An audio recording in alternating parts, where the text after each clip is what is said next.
BJD पक्षर खैरपुट video को दाबीपत्र प्रदान। खैरपुट block कार्यालय परिसर में ब्लॉक विजु जनता दल तरफ एक 5 दफा संबलित दाबीपत्र स्थानीय गोष्ठी उन्नयन अधिकारी को प्रदान करा जायछि। आज सकाळ 11टा समय खैरपुट विजु जनता दलर सभापति साधु हंताल नेतृत्व में एक प्रतिनिधि दल वर्तमान प्रशासनिक अवहेला और जनप्रतिनिधि को अणदेखा संपर्कित 5 दफा अभियोगपत्र वीडियो श्रीमती अप्रिता महांती को प्रदान करछन्ती। अभियोगगुड़िक है पंचायत समिति रे पंचायती प्रतिनिधि यथा सरपंच समिति सभ्य गुरुत्व रहूना। 2 रे ब्लॉक विभिन्न पंचायत बार्धक्य विधवा भिन्नक्षम भत्ता पाइबार अनेक हिताधिकारी वंचित होती।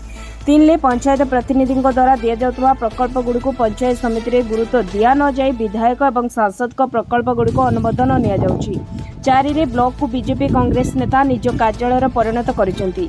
5 रे विकसित गाँ विकसित ओडिशा को आसुतबा काम को एमएलए एवं एमपी निज निज कर्मी मध्य बांटी नेउछन्ती बोली दर्शाइथिबा दाबीपत्र प्रदान करी दलीय सभापति कहिसेंती जे आगामी 15 दिन मध्य उपरोक्त दाबीगुड़िकर यथासाध्य समाधान न करागले आगामी दिन में विराट आंदोलन चेतावनी देइछन्ती।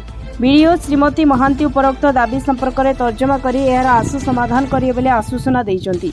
आज अवसर में खैरपुट जोन जिला परिषद सभ्य बली माझी किछि सरपंच और विजु जनता दलर कर्मी माने उपस्थित थिले। मालकानगिरी जिला प्रतिनिधि हिमांशु शेखर स्वाईं को रिपोर्ट जनता खबर।